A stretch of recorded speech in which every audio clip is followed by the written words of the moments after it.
Bonjour à tous, Christophe Fournier, je suis professeur à l'Université de Montpellier, à l'IAE de Montpellier et membre du Business Science Institute. Alors, professeur de marketing, j'interviens dans les différents modules de marketing dans IDBA et j'ai deux grandes familles de travaux sur lesquelles je veux un petit peu discuter aujourd'hui. Donc la première famille de recherche que je mène depuis, disons, une quinzaine d'années, c'est tout ce qui est l'éthique et comment avoir des comportements éthiques au niveau des commerciaux. Alors certains parlent d'oxymore, peut-on parler d'éthique dans la vente? C'est un des éléments très importants puisque le commercial, de par sa spécificité, souvent une indépendance physique et une indépendance psychique, souvent un certain nombre de dispositifs managériaux vont entraîner le commercial dans des comportements, des pratiques ou du moins des intentions qui peuvent être considérées comme limitées et disons non éthiques. Alors c'est extrêmement important de voir comment on peut, au niveau de l'entreprise, du management, mettre en place des outils simples qui vont permettre de renforcer les comportements éthiques des commerciaux.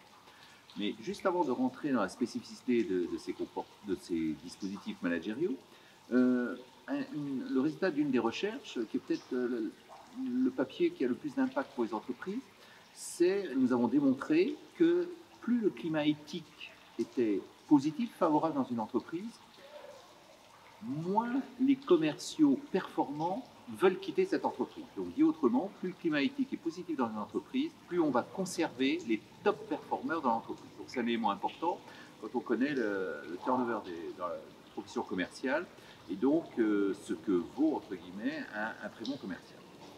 Alors, deux outils, trois outils fondamentaux à mettre en œuvre dans une entreprise pour pouvoir développer un climat éthique favorable qui va développer des comportements éthiques positifs. La rémunération.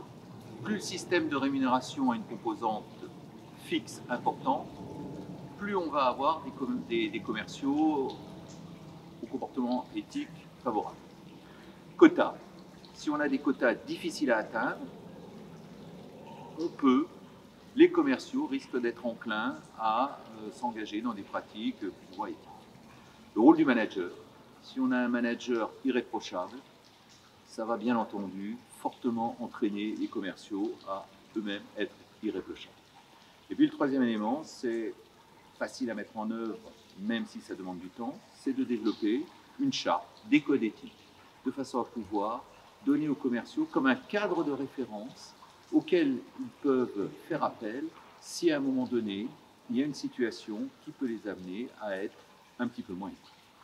Donc voilà comment ces travaux peuvent, comment ces pratiques peuvent impacter fortement l'éthique.